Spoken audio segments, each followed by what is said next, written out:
1602 satellite channel ਸਿਫਿਕ 69 ਤੇ ਗਾਉਂਦਾ ਪੰਜਾਬ ਬਿੱਟੂ ਦੇ ਨਾਲ। ਅੱਜ ਆਪਾਂ ਮਹਿਮੂਦ ਅਵਾਨ ਜੀ ਜਿਹੜੇ ਕਿ ਡਬਲਿਨ ਆਇਰਲੈਂਡ ਤੋਂ ਨੇ ਉਹਨਾਂ ਦੇ ਨਾਲ ਗੱਲਾਂ ਬਾਤਾਂ ਕਰਾਂਗੇ। ਮਹਿਮੂਦ ਅਵਾਨ ਜੀ ਦੇਸੀ ਰੇਡੀਓ ਤੇ ਤੁਹਾਡਾ ਸਵਾਗਤ ਹੈ, ਜੀ ਆਇਆਂ ਨੂੰ। ਮਿਹਰਬਾਨੀ ਬਿੱਟੂ ਜੀ, ਕੀ ਹਾਲ ਨੇ? ਠੀਕ ਠਾਕ ਹੋ? ਬਹੁਤ ਵਧੀਆ ਜੀ, ਬਹੁਤ ਵਧੀਆ, ਤੁਸੀਂ ਸੁਣਾਓ? ਬਿਲਕੁਲ ਠੀਕ ਠਾਕ ਜੀ। ਬਸ ਕੋਵਿਡ ਦੀ ਜੇਲ੍ਹ ਅਜੇ ਤੱਕ ਚੱਲ ਰਹੀ ਹੈ, ਵੇਖੋ ਕਦੋਂ ਤੱਕ ਚੱਲਦੀ ਹੈ। ਹਾਂਜੀ ਉਹ ਤੇ ਹੈ, ਹੁਣ ਤੇ ਉੱਪਰ ਵਾਲੇ ਦੇ ਹੱਥ ਰਹਿ ਗਿਆ ਕਿ ਨਹੀਂ। ਹੁਣ ਤੇ ਘਰ ਦੀਆਂ ਕੰਧਾਂ ਵੀ ਕਾਲੀਆਂ ਪੈ ਗਈਆਂ ਨੇ ਸਾਡੇ ਤੋਂ। ਬਿਲਕੁਲ ਸਹੀ ਗੱਲ ਆ ਜੀ, ਸਹੀ ਗੱਲ ਆ। ਸੋ ਮਹਿਮੂਦ ਅਵਾਨ ਜੀ, ਆਪਾਂ ਤੁਹਾਡੇ ਨਾਲ ਅੱਜ ਗੱਲਾਂ ਕਰਨੀਆਂ ਕਿ ਪੰਜਾਬੀ ਆਇਡੈਂਟੀਟੀ ਤੇ, ਪੰਜਾਬੀ ਸ਼ਨਾਖਤ ਤੇ, ਕਿ ਪੰਜਾਬੀ ਹੋਣ ਤੋਂ ਕੀ ਭਾਵ ਆ? ਜੀ ਹਾਂ, ਇਹ ਉਹ ਜਿਹਨੂੰ ਕਹਿੰਦੇ ਨੇ ਨਾ ਅੰਗਰੇਜ਼ੀ ਜੀ, ਏਜ ਓਲਡ ਕੁਐਸਚਨ ਹੈ। ਪਹਿਲੇ ਤਾਂ ਹੈ ਕਿ ਆਇਡੈਂਟੀਟੀ ਇਟਸੈਲਫ ਕੀ ਹੁੰਦੀ ਹੈ।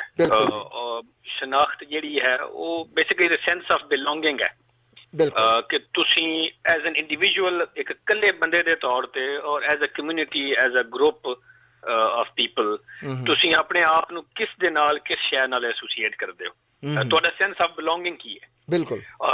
ਸੋ ਪਹਿਲੇ ਤੇ ਆਇਡੈਂਟੀਟੀ ਇਹ ਹੋ ਗਈ। ਹੁਣ ਜਿਹੜੀ ਆਇਡੈਂਟੀਟੀ ਹੈ ਉਹ ਸਿੰਗਲ ਲੇਅਰਡ ਨਹੀਂ ਹੁੰਦੀ ਜੀ। ਉਹ ਆਇਡੈਂਟੀਟੀ ਦੀਆਂ ਕਾਫੀ ਮੈਨੀਫੈਸਟੇਸ਼ਨਸ ਹੁੰਦੀਆਂ, ਜਿਹਨੂੰ ਅੰਗਰੇਜ਼ੀ ਚ ਕਹਿੰਦੀਆਂ ਨੇ। ਬਹੁਤ ਸਾਰੀਆਂ ਸ਼ੈਆਂ ਮਿਲ ਕੇ ਇੱਕ ਆਇਡੈਂਟੀਟੀ ਬਣਾਉਂਦੇ ਨੇ।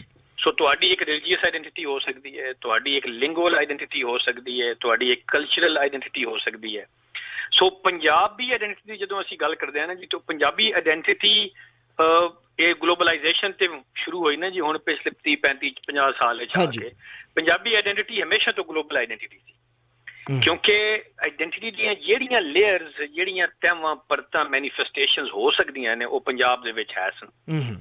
ਤੁਸੀਂ ਇਹ ਵੇਖੋ ਕਿ ਪੰਜਾਬ ਦੇ ਵਿੱਚ ਮਲਟੀ ਰਿਲੀਜੀਅਸ ਫੰਕਸ਼ਨ ਸੀ, ਕਿ ਬਹੁਤ ਸਾਰੇ ਮਜ਼ਹਬਾਂ ਦੇ ਲੋਕ ਰਹਿੰਦੇ ਸਨ। ਬਿਲਕੁਲ। ਪੰਜਾਬ ਦੇ ਵਿੱਚ ਜ਼ਬਾਨਾਂ ਬੋਲਣ ਵਾਲੇ ਵੀ, ਫਾਰਸੀਆਂ ਬੋਲਣ ਵਾਲੇ ਵੀ ਰਹੇ, ਸੰਸਕ੍ਰਿਤ ਬੋਲਣ ਵਾਲੇ ਵੀ ਰਹੇ। ਇੱਥੇ ਸੰਸਕ੍ਰਿਤ ਤੇ ਖੈਰ ਬੋਲੀ ਨਹੀਂ ਸੀ ਜਾਂਦੀ, ਪ੍ਰਾਕ੍ਰਿਤਾਂ ਜਿਹੜੀਆਂ ਬੋਲੀਆਂ ਜਾਂਦੀਆਂ, ਉਹ ਤੇ ਸਿਰਫ ਜਿੱਦਾਂ ਕੁਝ ਲੋਕਾਂ ਦੀ ਭਾਸ਼ਾ ਸੀ ਲਿਖਣ ਵਾਲੀ। ਬਿਲਕੁਲ, ਉਹ ਵੈਸੇ ਵੀ ਲਿਟਰੇਚਰ ਦੀ ਭਾਸ਼ਾ ਸੀ, ਬੋਲ ਚਾਲੀ ਤੇ ਹੈ ਸੀ ਨਹੀਂ, ਜਿਹੜੀ ਅੱਜ ਕੱਲ ਇੰਨੀ ਵਧਾਈ ਚੜਾਈ ਜਾ ਰਹੀ ਹੈ। ਸੋ ਸਾਡੇ ਕੋਲ ਕਈ ਮਜ਼ਹਬ ਵੀ ਸਨ, ਸਾਡੇ ਕੋਲ ਕਈ ਜ਼ਾਤਾਂ ਵੀ ਸਨ, ਕਈ ਕਾਸਟਾਂ ਵੀ ਸਨ, ਕਈ ਰਿਲੀਜੀਅਸ ਫਲੋਜ਼ ਵੀ ਸਨ, ਔਰ ਸੂਫੀ ਭਗਤੀ ਟ੍ਰੈਡੀਸ਼ਨ ਵੀ ਸੀ। ਸੋ ਇਹ ਸਾਰੀਆਂ ਚੀਜ਼ਾਂ ਮਿਲ ਕੇ ਪੰਜਾਬ ਬਣਦਾ ਸੀ। ਤੇ ਉਹ ਜਿਹੜੀ ਪੰਜਾਬੀ ਆਇਡੈਂਟੀਟੀ ਹੈ, ਉਹ ਅਗਰ ਉਹਨੂੰ ਪਿਓਰ ਲਿਟਰਲ ਸੈਂਸ ਵਿੱਚ ਜਾਂ ਫਿਲੋਸੋਫੀਕਲ ਸੈਂਸ ਵਿੱਚ ਲਈਏ, ਤੇ ਉਹ ਜਿੰਨੀਆਂ ਮੈਨੀਫੈਸਟੇਸ਼ਨਸ ਅੱਜ ਸਾਨੂੰ ਨਜ਼ਰ ਆਉਂਦੀਆਂ ਨੇ, ਉਹ ਸਾਰੀਆਂ ਨੇ ਮਿਲ ਕੇ ਪੰਜਾਬ ਬਣਾਇਆ। ਸੋ ਪੰਜਾਬ ਜਿਹੜਾ ਨਾ, ਤੇ ਹੁਣ ਮਤਲਬ ਤੁਸੀਂ ਇਹ ਵੇਖੋ ਨਾ ਕਿ ਈਵਨ ਜਿਵੇਂ ਮੈਂ ਕਦੀ ਯਾਰਾਂ ਦੋਸਤਾਂ ਨੂੰ ਕਹਿੰਦਾ ਹੁੰਦਾ ਕਿ ਸਾਡਾ ਪਹਿਲਾ ਵੱਡਾ ਸ਼ਾਇਰ ਜਿਹੜਾ ਉਹ ਬਾਬਾ ਫਰੀਦ ਹੈ। ਬਿਲਕੁਲ, ਪਾਕਪਤਨ ਵਾਲਾ। ਬਿਲਕੁਲ। ਅੱਛਾ, ਬਾਬਾ ਫਰੀਦ ਜਿਹੜਾ ਉਹ ਤੇ ਪੰਜਾਬ ਤੇ ਨਹੀਂ, ਮਤਲਬ ਬਾਬਾ ਫਰੀਦ ਆਪ ਤੇ ਪੰਜਾਬ ਜੰਮਿਆ, ਪਰ ਬਾਬਾ ਫਰੀਦ ਦੇ ਪੁਰਖੇ ਜਿਹੜੇ ਨੇ ਉਹ ਤੇ ਪੰਜਾਬ ਤੋਂ ਬਾਹਰੋਂ ਆਏ। ਬਿਲਕੁਲ, ਮਿਡਲ ਈਸਟ ਤੋਂ ਆਏ। ਸੋ ਉਹ ਉੱਥੋਂ ਲੰਘਦੇ ਲੁੰਘਦੇ ਅਫਗਾਨਿਸਤਾਨ, ਤੇ ਸਾਡੀ ਜ਼ਬਾਨ ਦਾ ਸਾਰਾ ਵੱਡਾ ਸ਼ਾਇਰ ਜਿਹੜਾ, ਉਹ ਤੁਸੀਂ ਵੇਖੋ ਕਿ ਉਹ ਤੇ ਇੱਕ ਤਰ੍ਹਾਂ ਦਾ ਪੰਜਾਬ ਦਾ ਨਹੀਂ ਹੈ, ਨਸਲੋ ਨਸਲ। ਸਹੀ ਗੱਲ। ਅੱਛਾ, ਵਾਰਿਸ ਸ਼ਾਹ ਅਗਰ ਅਸੀਂ ਮੰਨੀਏ ਕਿ ਉਹ ਸੈਯਦ ਸੀ, ਤੇ ਸੈਯਦ ਜਿਹੜਾ ਉਹ ਤੇ ਅਰਬ ਓਰੀਜਨ ਦਾ। ਸੋ ਪੰਜਾਬੀ ਦਾ ਦੂਜਾ ਵੱਡਾ ਸ਼ਾਇਰ, ਜਿਹਨੂੰ ਕਿ ਸਾਡਾ ਕਲਚਰਲ ਪੋਇਟ, ਸਾਡਾ ਨੈਸ਼ਨਲ ਪੋਇਟ ਹੈ ਪੰਜਾਬੀਆਂ ਦਾ, ਉਹ ਵੀ ਵੇਖੋ ਕਿੱਥੋਂ ਆ ਰਿਹਾ। ਅਗਰ ਸਿਰਫ ਅਸੀਂ ਉਹਦੀ, ਉਹ ਜਿਵੇਂ ਅੱਜ ਪਿਛੋਕੜ ਲੱਭਣ ਲੱਗ ਪੈਂਦੇ ਆ ਨਾ ਅਸੀਂ ਸਾਰਿਆਂ ਦਾ, ਤੇ ਜੇ ਪਿਛੋਕੜ ਲੱਭੀਏ ਤੇ ਉਹ ਵੀ ਬਾਹਰੋਂ ਆਇਆ। ਬਿਲਕੁਲ। ਅੱਛਾ, ਸੋ ਇਹ ਜਿਹੜੀ ਮੈਨੀਫੈਸਟ, ਸੋ ਪੰਜਾਬੀ ਆਇਡੈਂਟੀਟੀ ਜਿਹੜੀ ਹੈ ਉਹ has always been all inclusive. ਔਰ ਪੰਜਾਬੀ ਆਇਡੈਂਟੀਟੀ ਦੇ ਨਾਲ ਜਿਹੜਾ ਵੱਡਾ ਸਵਾਲ ਲਿੰਕਡ ਹੈ, ਉਹ ਆਇਡੈਂਟੀਟੀ ਦਾ ਵੀ ਲਿੰਕਡ ਹੈ। ਕਿਉਂਕਿ ਅਸੀਂ ਜਿਹੜੇ ਲੋਕ ਡਾਇਸਪੋਰਾ ਚ ਆ ਗਏ ਆ, ਜਿਹੜੇ ਅਸੀਂ ਮਤਲਬ ਪੰਜਾਬ ਦੇ ਸ਼ਹਿਰਾਂ ਤੋਂ, ਕੋਈ ਬੰਦਾ ਕਰਾਚੀ ਟੁਰ ਗਿਆ, ਤੇ ਕੋਈ ਸਾਊਥ ਇੰਡੀਆ ਟੁਰ ਗਿਆ ਫॉर ਐਗਜ਼ਾਮਪਲ, ਤੇ ਕੋਈ ਕਰਨਾਟਕਾ ਟੁਰ ਗਿਆ, ਤੇ ਹੁਣ ਤੁਸੀਂ ਦੇਖੋ ਨਾ ਕਿ ਉਹਦੇ ਰੂਟਸ ਉੱਥੇ ਸਨ, ਤੇ ਰੋਟੀ ਰੋਜ਼ੀ ਉਹਨਾਂ ਨੂੰ ਕਿੱਥੇ ਲੈ ਗਈ, ਕਿਸੇ ਨੂੰ ਕੀਨੀਆ ਲੈ ਗਈ ਪਾਰਟੀ, ਮਤਲਬ ਕਲੋਨੀਅਲ ਪੀਰੀਅਡ ਦੇ ਵਿੱਚ। ਸੋ ਜਿਹੜੀ ਪੰਜਾਬੀ ਆਇਡੈਂਟੀਟੀ ਹੈ ਉਹਦਾ ਕੰਟੈਕਚੁਅਲਾਈਜੇਸ਼ਨ ਬਰੋਡਰ ਹੋ ਗਈ ਹੈ। ਸੋ ਹੋਇਆ ਕੀ ਹੈ, ਮੈਂ ਤੁਹਾਡਾ ਸਵਾਲ ਕਿਉਂਕਿ ਸਮਝ ਰਿਹਾ ਕਿ ਅਗਲਾ ਸਵਾਲ ਵੀ ਕੀ ਆਏਗਾ। ਪੰਜਾਬੀ ਆਇਡੈਂਟੀਟੀ ਨੂੰ ਅਸਾਂ ਟੋਟਿਆਂ ਦੇ ਵਿੱਚ ਵੰਡ ਦਿੱਤਾ, ਕਿ ਕੁਝ ਲੋਕਾਂ ਨੇ ਮਜ਼ਹਬ ਨੂੰ ਫੜਿਆ, ਤੇ ਉਹਨਾਂ ਨੇ ਸਮਝਿਆ ਕਿ ਬਈ ਜਿਹੜੀ ਸਾਡੀ ਮਜ਼ਹਬੀ ਆਇਡੈਂਟੀਟੀ ਹੈ ਨਾ, ਇਹ ਸਾਡੀ ਕਲਚਰਲ ਆਇਡੈਂਟੀਟੀ ਵੀ ਹੈ, ਇਹ ਸਾਡੀ ਰੀਜਨਲ ਆਇਡੈਂਟੀਟੀ ਵੀ ਹੈ। ਸੋ ਇਹ ਸਾਡੀ ਸਿੰਗਲ ਲੇਅਰ ਆਫ ਆਇਡੈਂਟੀਟੀ ਹੈ, ਫੋਕਲ ਪੁਆਇੰਟ ਸਾਡੀ ਆਇਡੈਂਟੀਟੀ ਦਾ। ਮਤਲਬ ਮੈਂ ਮੁਸਲਮਾਨ ਹਾਂ ਤੇ ਮੇਰੀ ਬਾਕੀ ਆਇਡੈਂਟੀਟੀਆਂ ਖਤਮ। ਬਾਕੀ ਸਹੀ ਗੱਲ। ਅਗਰ ਕੋਈ ਸਿੱਖ ਹੈ ਤੇ ਉਹਦੀ ਆਇਡੈਂਟੀਟੀ ਸਿੱਖੀ ਹੈ, ਉਹਦੀਆਂ ਬਾਕੀ ਆਇਡੈਂਟੀਟੀਆਂ ਖਤਮ। ਸੋ ਉਹ ਜਿਹੜੀ ਅਦਰਨੈਸ ਹੈ, ਉਹ ਅਦਰਨੈਸ ਦਾ ਕਨਸੈਪਟ ਆਉਣਾ ਸ਼ੁਰੂ ਹੋ ਗਿਆ ਪ੍ਰਾਇਮਰੀਲੀ ਜ਼ਿਆਦਾਤਰ ਕਲੋਨੀਅਲ ਪੀਰੀਅਡ ਦੇ ਵਿੱਚ। ਕਿ ਕਲੋਨੀਅਲ ਪੀਰੀਅਡ ਵਿੱਚ ਜਿਹੜੀ ਅਦਰਨੈਸ ਹੋਈ ਹੈ ਉਹਦੇ ਵਿੱਚ ਰਿਲੀਜਨ ਨੇ ਇੱਕ ਬਹੁਤ ਵੱਡਾ ਰੋਲ ਪਲੇ ਕੀਤਾ, ਜਿਹੜਾ ਗੋਰੇ ਨੇ ਯੂਜ਼ ਕੀਤਾ ਉਹਨੂੰ। ਕੁਝ ਜ਼ਾਹਿਰ ਹੈ ਕੁਝ ਚੀਜ਼ਾਂ ਸਾਡੀ ਸੁਸਾਇਟੀ ਦੇ ਵਿੱਚ ਪਹਿਲੇ ਤੋਂ ਹੈ ਸਨ ਜਿਹਨੂੰ ਉਹਨੇ ਇਸਤੇਮਾਲ ਕੀਤਾ, ਉਹਨੇ ਵੀ ਕੋਈ ਮਤਲਬ ਨਵੀਂ ਸ਼ੈ ਨਹੀਂ ਕੱਢੀ, ਉਹਨੇ ਉਹਨੂੰ ਐਕਸਪਲਾਇਟ ਕਰ ਦਿੱਤਾ ਉਹਨੂੰ, ਕਿਉਂਕਿ ਉਹਨੇ ਆਪਣੇ ਅਫੀਸ਼ੀਅਲ ਪਾਲਿਸੀ ਦਾ ਹਿੱਸਾ ਬਣਾ ਕੇ ਉਸ ਤੇ ਫੰਡਿੰਗ ਕੀਤੀ, ਉਸ ਨੂੰ ਗਵਰਨੈਂਸ ਮਾਡਲ ਵਿੱਚ ਕਨਵਰਟ ਕੀਤਾ। ਸੋ ਜਿਹੜੀ ਪੰਜਾਬੀ ਆਇਡੈਂਟੀਟੀ ਹੈ ਅੱਜ ਦੀ ਔਰ ਕੱਲ੍ਹ ਦੀ, ਅੱਛਾ ਇੱਥੇ ਹੁਣ ਗੱਲਾਂ ਸੋਚਦੇ ਹਾਂ। ਵੇਖੋ ਵਾਰਿਸ ਸ਼ਾਹ ਦੀ ਹੀਰ ਜਿਹੜੀ ਹੈ, ਅਸੀਂ ਵਾਰਿਸ ਸ਼ਾਹ ਨੂੰ ਆਪਣੇ ਪੰਜਾਬ ਦਾ ਨੈਸ਼ਨਲ ਪੋਇਟ ਕਹਿੰਦੇ ਹਾਂ ਸਾਰੇ, ਸਿੱਖ, ਹਿੰਦੂ, ਪੰਜਾਬੀ, ਮੁਸਲਮਾਨ ਸਾਰੇ। ਅੱਛਾ ਵਾਰਿਸ ਸ਼ਾਹ ਦੇ ਵਿੱਚ ਜਦੋਂ ਵੇਖੋ ਕਲੋਨੀਅਲ ਪੀਰੀਅਡ ਜਦੋਂ ਦਰਿਆ ਟੱਪਣਾ ਹੁੰਦਾ ਸੀ ਨਾ, ਤਾਂ ਮਤਲਬ ਤੁਸੀਂ ਆਪਣੇ ਦੇਸ਼ ਚੋਂ ਨਿਕਲ ਗਏ ਹੋ। ਦਰਿਆ ਪਾਰ ਕਰਨ ਦਾ ਮਤਲਬ ਹੈ ਕਿ ਤੁਸੀਂ ਦੂਏ ਵਤਨ ਵਿੱਚ ਟੁਰ ਗਏ ਹੋ। ਬਿਲਕੁਲ। ਅੱਛਾ ਹੁਣ ਜਦੋਂ ਰਾਂਝਾ ਸਰਗੋਧੇ ਦਾ ਤਖਤ ਸਾਰੇ ਦਾ ਜਦੋਂ ਦਰਿਆ ਪਾਰ ਕਰਕੇ ਸਿਆਲਾਂ ਵਾਲੇ ਜੰਗਲ ਜਾਂਦਾ ਤੇ ਹੀਰ ਉਹਨੂੰ ਪਹਿਲੀ ਵਾਰ ਮਿਲਦੀ ਹੈ, ਤੇ ਜ਼ਰਾ ਹੀਰ ਵੇਖੋ ਉਸ ਕੋ ਸਵਾਲ ਕੀ ਕਰਦੀ ਹੈ। ਹੁਣ ਜਿਹੜੀ ਆਇਡੈਂਟੀਟੀ ਪ੍ਰੀ ਕਲੋਨੀਅਲ ਪੀਰੀਅਡ ਦੇ ਵਿੱਚ ਪੰਜਾਬ ਵਿੱਚ ਡਿਟਰਮਨ ਹੋ ਰਹੀ ਹੈ, ਉਸ ਦੇ ਐਂਗਲ ਵੇਖੋ। ਉਹ ਉਹਨੂੰ ਪੁੱਛਦੀ ਹੈ ਕਿ ਕੌਣ ਵਤਨ ਤੇ ਨਾਮ ਕੀ ਸਾਈਆਂ ਦਾ ਅਤੇ ਜ਼ਾਤ ਦਾ ਕੌਣ ਸਦਾਮਦਾ ਹੈ, ਕਿ ਤੇਰਾ ਵਤਨ ਕਿਹੜਾ। ਹੁਣ ਵਤਨ ਇੱਥੇ ਬੜਾ ਇੰਪੋਰਟੈਂਟ ਕੁਐਸਚਨ ਹੈ। ਵਤਨ ਉਹ ਹੈ ਜਿੱਥੇ ਤੁਸੀਂ ਜੰਮੇ ਹੋ, ਜਿਹੜਾ ਤੁਹਾਡਾ ਪਿੰਡ ਹੈ, ਜਿੱਥੇ ਤੁਹਾਡਾ ਪਿਓ ਜੰਮਿਆ, ਜਿੱਥੇ ਤੁਸੀਂ ਜੰਮੇ ਹੋ, ਉਹ ਤੁਹਾਡਾ ਵਤਨ ਹੈ। ਦੇਖੋ ਨਾ ਅੱਜ ਤੇ ਵਤਨ ਜਿਹੜਾ ਉਹ ਨੇਸ਼ਨ ਸਟੇਟ ਹੈ ਨਾ, ਬਿਲਕੁਲ, ਕਿ ਬਈ ਮੈਂ ਇੰਡੀਆ ਦਾ ਤੇ ਮੈਂ ਫਰਾਂਸ ਦਾ ਤੇ ਮੈਂ ਪਾਕਿਸਤਾਨ ਦਾ। ਉਦੋਂ ਵਤਨ ਉਹ ਹੈ ਜਿਹੜਾ ਪਿੰਡ ਹੈ, ਜਿੱਥੇ ਤੁਸੀਂ ਜੰਮੇ ਹੋ। ਜਦੋਂ ਤੁਸੀਂ ਪਿੰਡੋਂ ਬਾਹਰ ਨਿਕਲ ਗਏ ਹੋ ਤੇ ਤੁਸੀਂ ਪਰਦੇਸੀ ਹੋ ਗਏ ਹੋ। ਬਿਲਕੁਲ। ਦੇਖੋ ਨਾ ਪੰਜਾਬ ਦੀ ਫੋਕਲੋਰ ਪਰਦੇਸੀ ਨਾਲ ਭਰੀ ਹੋਈ। ਉਹਨੂੰ ਪਰਦੇਸੀ ਕੋਈ ਉਦੋਂ ਸਮੁੰਦਰ ਪਾਰ ਕਰਕੇ ਤੇ ਨਹੀਂ ਸਨ ਜਾਂਦੇ, ਉਹ ਬਸ ਆਪਣੇ ਪਿੰਡੋਂ ਥੋੜੇ ਜਿਹੇ ਦੂਰ 50 ਕਿਲੋਮੀਟਰ ਦੂਰ ਟੁਰ ਜਾਂਦੇ ਸਨ, ਤੇ ਉਹ ਕਹਿੰਦੇ ਸਨ ਉਹ ਪਰਦੇਸੀ ਹੋ ਗਿਆ। ਬਿਲਕੁਲ ਠੀਕ। ਸੋ ਵਤਨ ਤੁਹਾਡੀ ਸੋ ਪਹਿਲੀ ਜਿਹੜੀ ਆਇਡੈਂਟੀਟੀ ਡਿਟਰਮਨ ਕਰ ਰਹੀ ਹੈ, ਉਹ ਪੁੱਛਦੀ ਵੀ ਤੂੰ ਕਿੱਥੋਂ ਦਾ, ਤੇਰਾ ਇਲਾਕਾ ਕਿਹੜਾ। ਦੂਜਾ ਉਹ ਪੁੱਛਦੀ ਵੀ ਤੇਰਾ ਨਾਂ ਕੀ ਹੈ, ਪੁਰਖਿਆਂ ਦਾ, ਤੇਰੇ ਪਿਓ ਦਾ ਨਾਂ ਕੀ ਹੈ, ਤੇਰੇ ਦਾਦੇ ਦਾ ਨਾਂ ਕੀ ਹੈ। ਤੇ ਤੀਜਾ ਉਹ ਪੁੱਛ ਰਹੀ ਹੈ ਕਿ ਤੇਰੀ ਜ਼ਾਤ ਕੀ ਹੈ। ਦੇਖੋ ਬਾਬਾ ਨਾਨਕ ਨੇ ਆ ਕੇ ਜਿਹੜੀ ਰੈਵੋਲੂਸ਼ਨਰਾਈਜ਼ ਕੀਤਾ, ਉਹ ਤੇ ਜ਼ਾਤ ਪਾਤ ਚੋਂ ਕੱਢਿਆ ਨਾ ਸਾਨੂੰ। ਬਿਲਕੁਲ। ਲੇਕਿਨ ਇਹ ਇੱਕ ਹਿਸਟੋਰੀਕਲ ਫੈਕਟ ਤੇ ਹੈ ਨਾ ਅੱਜ ਦਾ ਵੀ ਔਰ ਪਿਛਲਿਆਂ ਸਾਲਾਂ ਦਾ ਤੇ ਪਾਸਟ ਦਾ ਤੇ ਸਦੀਆਂ ਦਾ, ਕਿ ਜ਼ਾਤ ਇੱਕ ਡਿਟਰਮੀਨੇਸ਼ਨਲ ਫੈਕਟਰ ਰਿਹਾ ਹਾਲੇ ਵੀ ਹੈ ਔਰ ਉਹ ਰਹੇਗਾ। ਉਹ ਸਰ ਉਹਦੇ ਵਿੱਚ ਅਸੀਂ ਬਾਅਦ ਚੋਂ ਕਦੀ ਡਿਸਕਸ ਕਰ ਲਾਂਗੇ। ਲੇਕਿਨ ਹੁਣ ਹੀਰ ਉਹਨੂੰ ਪੁੱਛ ਰਹੀ ਹੈ, ਜ਼ਰਾ ਤੁਸੀਂ ਵੇਖੋ ਤਿੰਨ ਚੀਜ਼ਾਂ ਤੋਂ ਆਇਡੈਂਟੀਟੀ ਡਿਟਰਮਨ ਹੋ ਰਹੀ ਹੈ। ਹੁਣ ਨਾ ਉਸਕੋ ਦਾ ਮਜ਼ਹਬ ਪੁੱਛ ਰਹੀ ਹੈ, ਨਹੀਂ ਪੁੱਛ ਰਹੀ ਮਜ਼ਹਬ ਨੇ ਜੀ, ਉਹ ਉਸਕੋ ਪੁੱਛ ਕੀ ਰਹੀ ਹੈ, ਤਿੰਨ ਚੀਜ਼ਾਂ ਪੁੱਛ ਰਹੀ ਹੈ। ਤੇਰਾ ਵਤਨ ਤੂੰ ਕਿਹੜੇ ਪਿੰਡ ਦਾ, ਤਾਂ ਕਿ ਮੈਨੂੰ ਪਤਾ ਲੱਗੇ ਕਿ ਮੇਰੇ ਤੋਂ ਕਿੰਨਾ ਦੂਰ ਹੈ ਜਾਂ ਕਿੰਨਾ ਨੇੜੇ ਹੈ, ਪੰਜਾਬ ਦਾ ਹੈ ਜਾਂ ਨਹੀਂ ਹੈ। ਤੂੰ ਤੇਰੇ ਸਾਈਆਂ ਦਾ ਨਾਂ ਕੀ, ਤੇਰੇ ਪਿਓ ਦਾ ਨਾਂ ਕੀ ਹੈ, ਪਿਓ ਦਾਦੇ ਦਾ, ਤੇ ਤੇਰੀ ਜ਼ਾਤ ਕੀ ਹੈ। ਤੇ ਇਹਨਾਂ ਤਿੰਨ ਚੀਜ਼ਾਂ ਤੋਂ ਆਇਡੈਂਟੀਟੀ ਡਿਟਰਮਨ ਹੋ ਰਹੀ। ਹੁਣ ਜਦੋਂ ਉਹ ਰਾਂਝੇ ਨੂੰ ਲੈ ਕੇ ਜਾਂਦੀ ਹੈ ਤੇ ਪਿਓ ਨਾਲ ਇੰਟਰੋਡਿਊਸ ਕਰਾਉਂਦੀ ਹੈ ਕਿ ਉਹਨੂੰ ਕੋਈ ਨੌਕਰੀ ਦਿਓ ਮੱਝਾਂ ਚਾਰਨ ਦੀ, ਤੇ ਉਹ ਵੇਖੋ ਨਾ ਉਹ ਰਾਂਝੇ ਨੂੰ ਇੰਟਰੋਡਿਊਸ ਕਿਵੇਂ ਕਰਾ ਰਹੀ ਹੈ। ਉਹ ਕਹਿੰਦੀ ਹੈ ਕਿ ਪੁੱਤ ਤਖਤ ਹਜ਼ਾਰੇ ਦੇ ਚੌਧਰੀ ਦਾ, ਰਾਂਝਾ ਜ਼ਾਤ ਦਾ ਜੱਟ ਅਸੀਲ ਹੈ ਜੀ। ਉਹਨੂੰ ਕਹਿ ਰਹੀ ਹੈ ਤਖਤ ਹਜ਼ਾਰੇ ਦੇ ਚੌਧਰੀ ਦਾ ਪੁੱਤਰ ਹੈ, ਜ਼ਾਤ ਦਾ ਰਾਂਝਾ ਤੇ ਇਹ ਜੱਟ ਅਸੀਲ ਹੈ ਜੀ। ਅੱਛਾ ਹੁਣ ਇਹ ਹੁਣ ਮੈਂ ਕਹਿ ਰਿਹਾ ਕਿ ਜਿਹੜੀ ਆਇਡੈਂਟੀਟੀ ਅਸੀਂ ਆਪ ਵੇਖ ਰਹੇ ਹਾਂ, ਅੱਜ ਵੀ ਵੇਖ ਰਹੇ ਜਿਹੜੇ ਅਸੀਂ ਪਿੰਡਾਂ ਥਾਵਾਂ ਦੇ ਲੋਕ ਹੈ ਵਾ, ਕਿ ਇਹ ਜਿਹੜੇ ਡਿਟਰਮੀਨੇਸ਼ਨਲ ਫੈਕਟਰਸ ਹੈ ਨੇ, ਇਹਦੇ ਵਿੱਚ ਮਜ਼ਹਬ ਕਿਧਰੇ ਨਹੀਂ ਹੈ।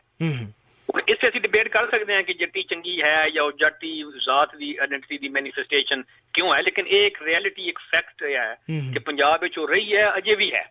ਅਸੀਂ ਸਾਰਿਆਂ ਚ ਇਹ ਜੋ ਅਸੀਂ ਵੇਖਦੇ ਹਾਂ ਸੜਕਾਂ ਪਿੰਡਾਂ ਦੇ ਵਿੱਚ ਅਜੇ ਤੱਕ ਹੈ।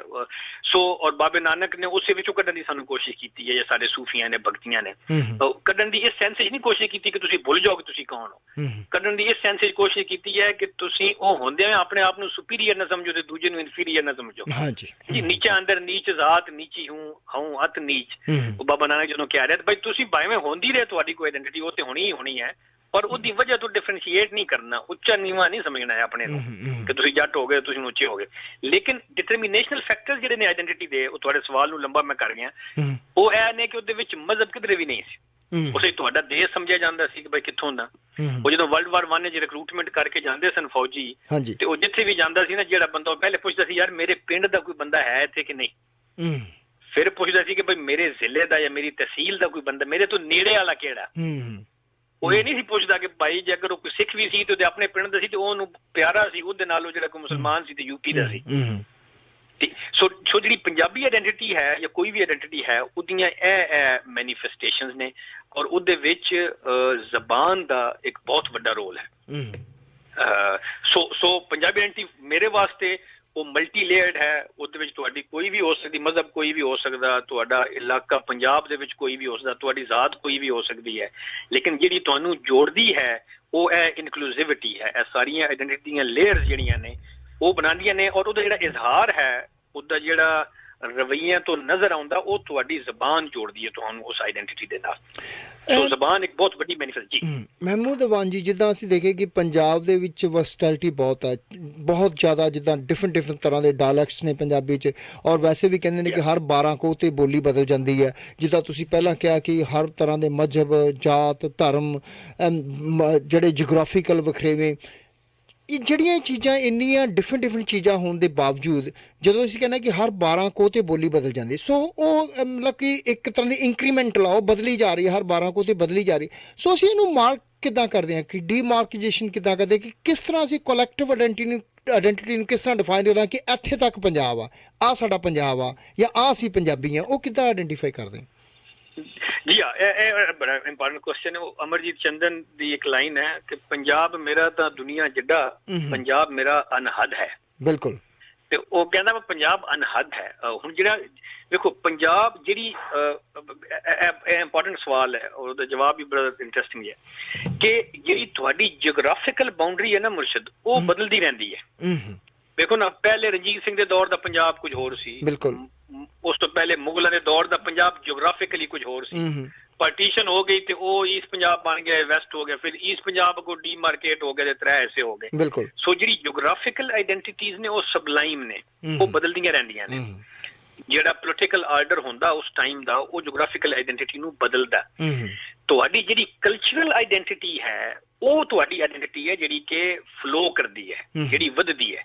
ਮਤਲਬ ਜਿਹੜੇ ਪੰਜਾਬੀ ਹੁਣ ਆ ਗਏ ਡਿਆਸਪੋਰਾ ਦੇ ਵਿੱਚ, ਜਾਂ ਜਿਹੜੇ ਕੀਨੀਆ ਜਾਣੇ ਸ਼ੁਰੂ ਹੋਏ ਕਲੋਨੀਅਲ ਪੀਰੀਅਡ ਦੇ ਵਿੱਚ, ਜਾਂ ਜਿਹੜੀ ਪਹਿਲੀ ਜੰਗ ਦੇ ਵਿੱਚ ਭਰਤੀ ਹੋ ਕੇ ਇਟਲੀ ਤੇ ਗਲੀਪੁਲੀ ਤੇ ਯੂਕੇ ਤੱਕ ਆ ਗਏ, ਉਹ ਆਪਣਾ ਪੰਜਾਬ ਨਾਲ ਲੈ ਕੇ ਆਏ ਨੇ। ਸੋ ਜਿਹੜੀ ਪੰਜਾਬ ਦੀ ਹੱਦ ਹੈ ਉਹ ਵੱਧ ਗਈ, ਉਹ ਮਤਲਬ ਉਹ ਹੱਦ ਜਿਓਗ੍ਰਾਫਿਕਲ ਲੈਵਲ ਤੋਂ ਤੇ ਬਾਹਰ ਨਿਕਲ ਆਈ ਨਾ। ਸੋ ਜਿਹੜੀ ਪੰਜਾਬ ਦੀ ਜਾਂ ਕਿਸੇ ਵੀ ਵੱਡੀ ਕੌਮ ਦੀ, ਨੇਸ਼ਨ ਦੀ ਆਈਡੈਂਟੀਟੀ ਹੁੰਦੀ ਹੈ, ਉਹ ਪ੍ਰਾਇਮਰੀਲੀ ਕਲਚਰਲ ਆਈਡੈਂਟੀਟੀ ਹੁੰਦੀ ਹੈ, ਕਿਉਂਕਿ ਕਲਚਰਲ ਆਈਡੈਂਟੀਟੀ ਇਨਕਲੂਸਿਵ ਹੈ। ਔਰ ਉਹ ਜਿਓਗ੍ਰਾਫਿਕਲ ਬਾਉਂਡਰੀ 'ਚ ਕੰਟੇਨ ਵੀ ਨਹੀਂ ਹੁੰਦੀ। ਸੋ ਮਹਿਮੂਦ ਅਵਾਨ ਜੀ, ਜਦੋਂ ਆਪਾਂ ਕਲਚਰਲ ਆਈਡੈਂਟੀਟੀ ਦੀ ਗੱਲ ਕਰਦੇ ਹਾਂ, ਜੇ ਕਲਚਰ ਨੂੰ ਡਿਫਾਈਨ ਕਰਨ ਦੀ ਗੱਲ ਕਰਦੇ ਹਾਂ, ਓਬਵੀਅਸਲੀ ਕਲਚਰ ਵੀ ਇੱਕ ਲਾਈਵ ਚੀਜ਼ ਹੈ, ਕਿ ਜਿਉਂਦੀ ਜਾਗਦੀ ਚੀਜ਼ ਹੈ। ਕੋਈ ਮਤਲਬ ਇਸ ਤਰ੍ਹਾਂ ਨਹੀਂ ਹੈ ਕਿ ਇੱਕ ਮੰਜਾ ਅਗਰ ਅਸੀਂ ਬਾਣ ਦਾ ਬੁਣਿਆ ਹੋਇਆ ਸੀ ਤੇ ਉਹ ਹੁਣ ਅਗਾਂਹ ਆਉਣ ਵਾਲੀਆਂ ਪੀੜ੍ਹੀਆਂ ਵੀ ਬਾਣ ਦੇ ਮੰਜੇ 'ਤੇ ਬੈਠਣਗੀਆਂ, ਅਗਾਂਹ ਆਉਣ ਵਾਲੀਆਂ ਪੀੜ੍ਹੀਆਂ ਵੀ ਉਸੇ ਖੂਹ ਦਾ ਪਾਣੀ ਪੀਣਗੀਆਂ। ਹੌਲੀ ਜਿਹੜੇ ਇਸ ਤਰ੍ਹਾਂ ਦੇ ਚਿੰਨ੍ਹ ਸੀ ਸਾਡੇ ਕਲਚਰ ਦੇ, ਜਿੱਦਾਂ ਖੇਤੀਬਾੜੀ ਨਾਲ ਸੰਬੰਧਿਤ ਚਿੰਨ੍ਹ ਸੀ, ਰਹਿਣ ਸਹਿਣ ਨਾਲ ਸੰਬੰਧਿਤ ਚਿੰਨ੍ਹ ਸੀ, ਘਰ ਕੱਚੇ ਸੀ ਜਾਂ ਜਿਸ ਤਰ੍ਹਾਂ ਦੀ, ਉਹ ਹੌਲੀ ਲੁਪਤ ਹੁੰਦੇ ਜਾ ਰਹੇ ਨੇ, ਚੇਂਜ ਹੁੰਦੇ ਜਾ ਰਹੇ ਨੇ। ਬੋਲੀ ਵੀ ਹੌਲੀ ਬਦਲਦੀ ਜਾ ਰਹੀ, ਪਹਿਰਾਵੇ ਬਦਲਦੇ ਜਾ ਰਹੇ ਨੇ, ਸਾਡਾ ਸੋਚਣ ਦਾ ਢੰਗ ਬਦਲਦਾ ਜਾ ਰਿਹਾ। ਸੋ ਇਹ ਯਾਨੀ ਕਲਚਰ ਨੂੰ ਅਸੀਂ ਕਿੱਦਾਂ ਡਿਫਾਈਨ ਕਰਦੇ ਹਾਂ? ਜੀ ਹਾਂ, ਇਹ ਵੀ ਉਸ ਵਾਰ ਜਿਹੜਾ ਸਾਡੇ ਪੰਜਾਬੀ 'ਚ ਲਫ਼ਜ਼ ਯੂਜ਼ ਹੁੰਦਾ, ਉਹ ਰਹਿਤਲ ਦਾ ਜਾਂ ਵਸੇਬ ਦਾ ਸਾਡੇ ਵੈਸਟ ਪੰਜਾਬ ਵਿੱਚ ਇਸਤੇਮਾਲ ਹੁੰਦਾ ਕਲਚਰ ਵਾਸਤੇ। ਅੱਛਾ, ਇਹ ਜਿਹੜੀ ਤੁਸੀਂ ਕਹਿ ਰਹੇ ਹੋ, ਇਹ ਜਿਹੜਾ ਬਦਲਾਅ ਹੈ ਨਾ ਜੀ, ਇਹ ਟਰਾਂਸਫਰਮੇਸ਼ਨਲ ਤੇ ਨੈਚੁਰਲ ਹੈ। ਬਿਲਕੁਲ। ਦੇਖੋ ਨਾ, ਅਸੀਂ ਪਹਿਲੇ ਦੰਦ ਇੱਕ ਫਾਈ ਨਾਲ, ਅਸੀਂ ਕੱਲ ਇੱਕ ਦੋਸਤ ਨਾਲ ਗੱਲ ਕਰ ਰਹੇ ਸੀ, ਪਹਿਲੇ ਫਾਈਆਂ ਜਿਹੜੀਆਂ ਹੁੰਦੀਆਂ ਸਨ ਲੱਕੜ ਵਾਲੇ ਨਾਲ ਅਸੀਂ ਹਲ ਵਾਉਂਦੇ ਸਾਂ, ਜਿਹੜੀਆਂ ਦਾਨਾਂ ਪਿੱਛੇ ਲਾਉਂਦੇ ਸਾਂ। ਫਿਰ ਇੱਕ ਫਲ ਵਾਲੀ ਹੋ ਗਈ ਜਿਹਦੇ ਵਿੱਚ ਕਿ ਲੋਹੇ ਦੀ ਇੱਕ ਫਲ ਹੁੰਦਾ ਸੀ। ਫਿਰ ਤਰਫਾਈ ਉਹਨੂੰ ਕਹਿੰਦੇ ਸਨ, ਸਾਡਾ ਇੱਕ ਦੋਸਤ ਦੱਸ ਰਿਹਾ ਸੀ ਨਵਾਲ, ਉਹ ਤਰਫਾਈ ਹੁੰਦੀ ਸੀ ਜਿਸੇ 3 ਫਲ ਹੁੰਦੇ ਸਨ, ਤੇ ਉਹਦੇ ਨਾਲ ਬੜੀ ਛੇਤੀ ਜਿਹੜੀ ਹੈ ਉਹ ਅਸੀਂ ਗਾ ਲੈਂਦੇ ਸਾਂ ਆਪਣੇ ਖੇਤ ਜਿਹੜੇ ਨੇ। ਅੱਛਾ, ਹੁਣ ਹੁਣ ਐਵੋਲੂਸ਼ਨ ਹੈ ਨਾ ਜੀ, ਹੁਣ ਲੱਕੜ ਵਾਲੀ ਚੀਜ਼ ਖਤਮ ਹੋ ਗਈ। ਜਦੋਂ ਖੂਹ ਹੁੰਦੇ ਸਨ ਸਾਡੇ, ਹੁਣ ਜਦੋਂ ਮੋਟਰਾਂ ਆ ਗਈਆਂ ਤੇ ਉਹ ਅਸੀਂ ਉਹਦੇ ਵਿੱਚੋਂ ਬਦਲ ਗਈ ਚੀਜ਼ਾਂ। ਪਹਿਲੇ ਸਾਡੀ ਜਿਹੜੀ ਰਿੜਕਣ ਵਾਲੀ ਹੁੰਦੀ ਸੀ, ਰਿੜਕਾ ਜਿਹਨੂੰ ਅਸੀਂ ਕਹਿੰਦੇ ਸਾਂ ਲੱਸੀ ਵਾਲਾ, ਉਹ ਰਿੜਕਾ ਹੱਥ ਨਾਲ ਤੇ ਧਾਗੇ ਆਪਣਾ ਉਹ ਰੱਸਾ ਪਾ ਕੇ ਕਰਦੇ ਸਨ, ਹੁਣ ਉਹ ਮੋਟਰਾਂ ਵਾਲੀਆਂ ਆ ਗਈਆਂ ਨੇ ਪਿੰਡਾਂ ਦੇ ਵਿੱਚ। ਸੋ ਇਹ ਜਿਹੜਾ ਸੇਮ ਗੱਲ ਬੋਲੀ ਦੀ ਵੀ ਹੁੰਦੀ ਹੈ ਕਿ ਬੋਲੀ ਜਿਹੜੀ ਹੈ, ਔਰ ਜਿਹੜਾ ਤੁਹਾਡੀ ਆਮ ਰੋਜ਼ਮਰਾ ਦੀ ਟੁਰਨ ਫਿਰਨ ਦੀ ਜ਼ਿੰਦਗੀ, ਰਹਿਣ ਦੀ, ਜੀਣ ਦੀ, ਉਹ ਫਲੂਇਡ ਹੁੰਦੀ, ਉਹ ਟਰਾਂਸਫਰਮੇਸ਼ਨਲ ਹੁੰਦੀ ਹੈ, ਔਰ ਉਹਦੇ ਨਾਲ ਬਦਲਣਾ ਚਾਹੀਦਾ। ਸੋ ਤੁਸੀਂ ਉਹ ਪਿਓਰ ਸਿਰਫ ਉਹ ਚੀਜ਼ ਕਲਚਰਲ ਆਇਡੈਂਟੀਟੀ ਨਹੀਂ ਨੇ, ਮੈਂ ਉਹੀ ਕਹਿ ਰਿਹਾ। ਉਹ ਸਾਡੇ ਉਹ ਤੁਹਾਨੂੰ ਦੱਸਦੀਆਂ ਨੇ ਬਈ ਇਸ ਟਾਈਮ ਵਿੱਚ ਪੰਜਾਬੀ ਕਿਵੇਂ ਰਹਿੰਦੇ ਸਨ, ਜਾਂ ਇਸ ਰੀਜਨ ਦੇ ਬੰਦੇ ਕਿਵੇਂ ਰਹਿੰਦੇ ਸਨ, ਤੇ ਹੁਣ ਉਹ ਕਿਵੇਂ ਰਹਿੰਦੇ ਨੇ। ਸੋ ਉਹ ਬਦਲਣਾ ਚਾਹੀਦਾ। ਉਹਦੇ ਵਿੱਚ ਸੇਮ ਬੋਲੀ ਦਾ ਵੇ ਕਿ ਮੈਂ ਹੁਣ ਤੁਹਾਡੇ ਨਾਲ ਪੰਜਾਬੀ ਗੱਲ ਕਰਦਾ, ਕਿੰਨੇ ਲਫ਼ਜ਼ ਅੰਗਰੇਜ਼ੀ ਦੇ ਬੋਲ ਜਾਂਦਾ, ਕਿਉਂਕਿ ਜਿਹੜੀ ਸਾਡੀ ਪੌਦ ਹੈ ਜਾਂ ਸਾਡੀ ਨਸਲ ਹੈ, ਉਹ ਇਤਨੀ ਲੈਂਗੁਏਜ ਸੁਣ ਕੇ ਤੇ ਬੋਲ ਕੇ ਤੇ ਪੜ੍ਹ ਕੇ ਉਹ ਹੁਣ ਇਸ ਤਰ੍ਹਾਂ ਦੀ ਇੱਕ ਜ਼ਬਾਨ ਬਣ ਗਈ ਹੈ। ਹੁਣ ਜਿਹੜਾ ਪਿਓਰਿਟਨ ਆਦਮੀ ਹੈ, ਜਿਹੜਾ ਕਿ ਪਿਓਰਿਟਨ ਦੀ ਜੋ ਮਰਜ਼ੀ ਹੁਣ ਤਫਸੀਰ ਕਰ ਲਓ, ਖਾਲਸਾ ਵੀ ਉਸੇ ਚੋਂ ਹੀ ਨਿਕਲਦਾ, ਯਾਨੀ ਜਿਹੜਾ ਪਿਓਰਿਟਨ ਆਦਮੀ ਹੈ ਉਹ ਕਹੇਗਾ ਬਈ ਇਹ ਤੇ ਭ੍ਰਸ਼ਟ ਕਰ ਰਿਹਾ ਜ਼ਬਾਨ ਨੂੰ, ਵੇਖ ਅਸੀਂ ਦੂਜੀਆਂ ਜ਼ਬਾਨਾਂ, ਸਹੀ ਗੱਲ ਹੈ, ਦੂਜੀਆਂ ਜ਼ਬਾਨਾਂ ਦੇ ਲਫ਼ਜ਼ ਪਾਈ ਜਾ ਰਿਹਾ। ਸੇਮ ਕਹਾਣੀ ਕਲਚਰ ਦੀ ਵੀ ਹੈ ਕਿ ਬਈ ਇਹ ਜਿਹੜੀਆਂ ਚੀਜ਼ਾਂ ਦੀ ਤੁਸੀਂ ਜ਼ਿਕਰ ਕੀਤਾ ਨਾ, ਇਹਦਾ ਐਵੋਲੂਸ਼ਨ ਤੇ ਹੋਣਾ ਹੀ ਹੋਣਾ ਔਰ ਹੋਣਾ ਚਾਹੀਦਾ ਵੀ ਹੈ, ਕਿਉਂਕਿ ਜ਼ਿੰਦਗੀ ਨੂੰ ਅਸਾਂ ਸੁਖੀ ਵੀ ਕਰਨਾ ਨਾ ਆਪਣੀ ਤੋਂ, ਅਸੀਂ ਮਤਲਬ ਹਲ ਵਾਂਦੇ ਰਹੀਏ ਉਹ ਲੱਕੜ ਵਾਲਿਆਂ ਨਾਲ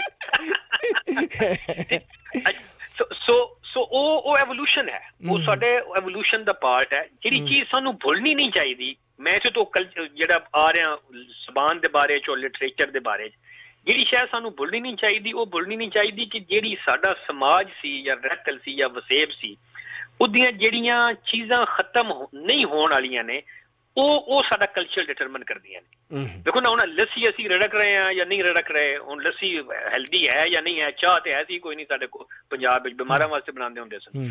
ਅੱਛਾ, ਉਹ ਹੁਣ ਸਾਡਾ ਕਲਚਰ ਦਾ ਐਸਾ ਬਣ ਗਿਆ ਆ ਕੇ ਚਾਹ, ਵਰਨਾ ਚਾਹ ਤੇ ਤੁਹਾਨੂੰ ਪਤਾ ਸਾਡੇ ਪਿੰਡਾਂ ਜਦੋਂ ਅਸੀਂ ਵੀ ਨਿੱਕੇ ਨਿੱਕੇ ਆਉਂਦੇ ਸਨ, ਜਿਹੜਾ ਬਿਮਾਰ ਹੁੰਦੇ ਸੀ ਉਹਨੂੰ ਕਹਿੰਦੇ ਸਨ ਇਹਨੂੰ ਚਾਹ ਬਣਾ ਕੇ ਦਿਓ ਜੀ। ਪਹਿਲਾਂ ਕਹਿੰਦੇ ਮੇਲਿਆਂ ਤੇ ਫ੍ਰੀ ਵੰਡਦੇ ਹੁੰਦੇ ਸੀ ਕੰਪਨੀਆਂ ਚਾਹ, ਲੋਕਾਂ ਨੂੰ ਚਾਹ ਦੀ ਆਦਤ, ਲੈਂਦਾ ਕੋਈ ਨਹੀਂ ਸੀ, ਲੈਂਦਾ ਕੋਈ ਨਹੀਂ ਸੀ। ਸੋ ਇਹ ਤੇ ਫਲੂਇਡ ਚੀਜ਼ਾਂ ਨੇ, ਜਿਹੜੀਆਂ ਚੀਜ਼ਾਂ ਰਹਿਣ ਵਾਲੀਆਂ ਨੇ ਸਾਡੇ ਕਲਚਰ ਦੇ ਵਿੱਚ, ਉਹ ਸੀ ਜਿਹੜਾ ਭਾਈਚਾਰਾ ਸੀ।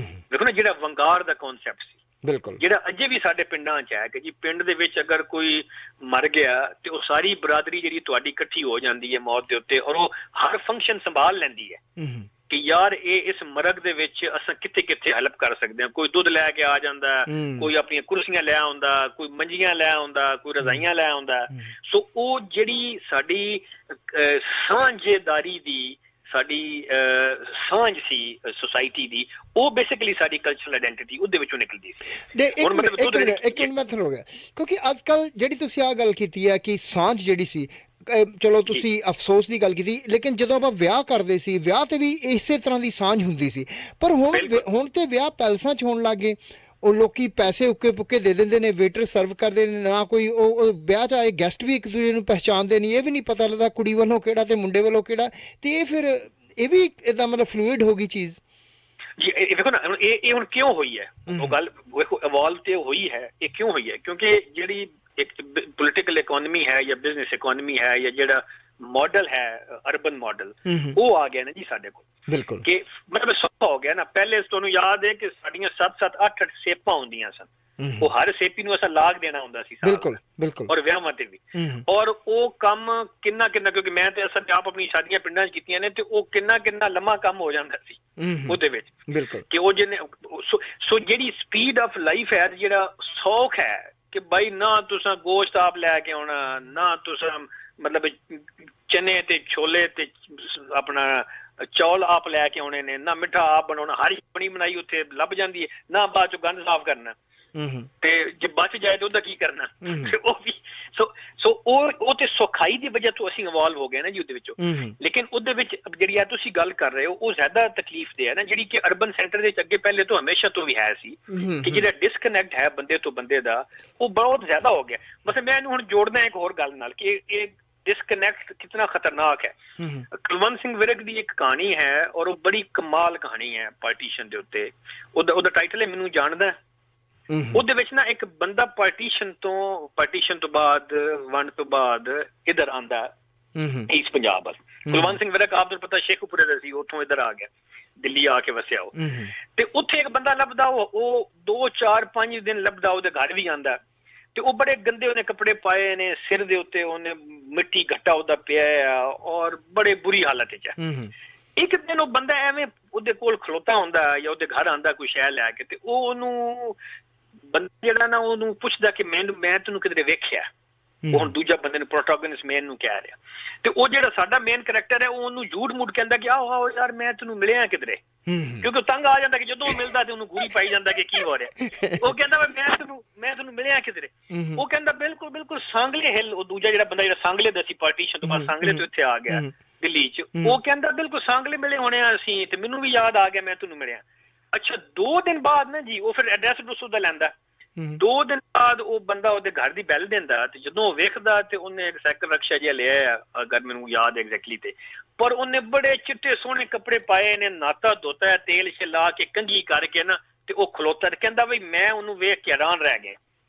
ਤੇ ਮੈਂ ਉਹਦੇ ਕੋਲ ਪੁੱਛਿਆ ਬਈ ਇਹ ਕੀ ਬਦਲ ਗਿਆ ਤੂੰ, ਤੇ ਯਾਰ ਮੈਂ ਤੈਨੂੰ ਪਿੱਛੇ ਇੰਨੇ ਹਫ਼ਤਿਆਂ ਦਾ ਵੇਖ ਰਿਹਾ ਤੇ ਗੰਦਾ ਤੇ ਮੈਲਾ ਕੁਛ ਹੀ ਫਿਰਦਾ ਰਹਿਣਾ।